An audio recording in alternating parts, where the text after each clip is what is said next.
came to the door. That person simply said, "May I help you?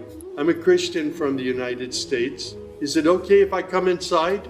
And that man, Shafiq Zubir, who was the caller to prayer, he reached out and he hugged me and he said, "Of course, come in."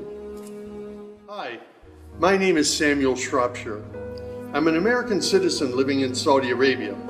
I came here in November 2011, not knowing anything about Islam or the Prophet Muhammad, peace be upon him.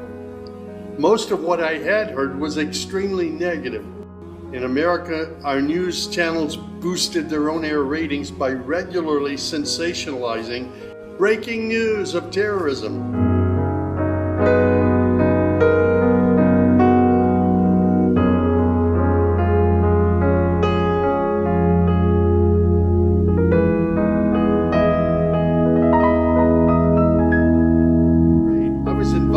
To Saudi Arabia by Safi Kaskas to work on what was known as the Q Project. Dr. Kaskas wanted to produce a new, easy-to-read American translation for the next generation of young Americans. Since I could not read or speak Arabic, I wasn't doing any translation work. I was simply invited here to check the English to make certain that this new interpretation of the Quran was easily understood. My work, of course, required that I read the Quran over and over again.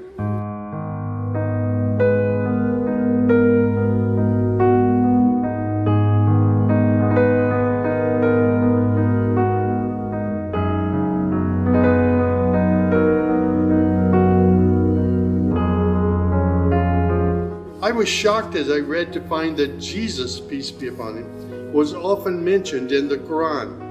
Jesus was presented as one of the greatest prophets. And even the story of the virgin birth was mentioned there. Many of the miracles that Jesus had done, I found them in the Quran. There were even a couple of Jesus miracles mentioned in the Quran that were not mentioned in the Bible. Evenings were mostly spent alone in a bedroom that had been set up for me in Dr. Safi's office.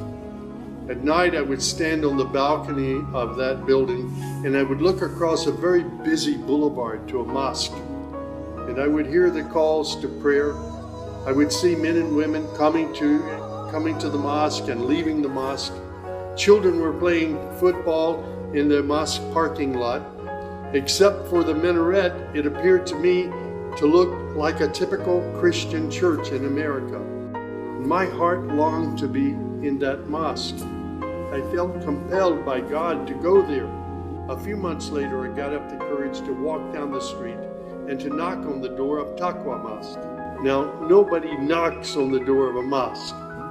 Normally, they just open the door and they walk right in. But I was not sure how I'd be received, so I stood there knocking until someone came to the door. That person simply said, "May I help you?" I said, "My name is Samuel. I'm a Christian from the United States. Is it okay if I come inside?" And that man, Shafiq Zubir, who was the caller to prayer, he reached out and he hugged me and he said, "Of course, come in." I sat in the back of the mosque during prayer times for 3 days. I didn't understand what was going on. I saw men standing, bowing, putting their heads to the floor as the Imam led them in prayer. I had little knowledge about what was happening, but I felt God's presence in that mosque. And the men of Taqwa Mosque were so friendly to me. After 3 days, I asked Shafiq if he could teach me the first surah of the Quran, Al-Fatiha.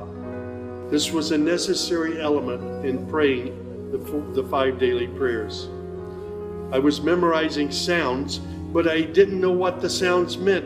So I started comparing them with an English translation I had, and I realized that there was nothing in Al-Fatiha that was inconsistent with Christian teaching.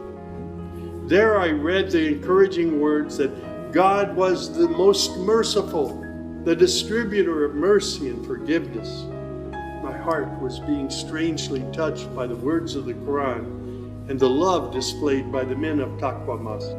Dr. Sadiq Malki would later drive me to the Islamic Education Foundation in Al-Hamra neighborhood of Jeddah where I said Al-Shahada.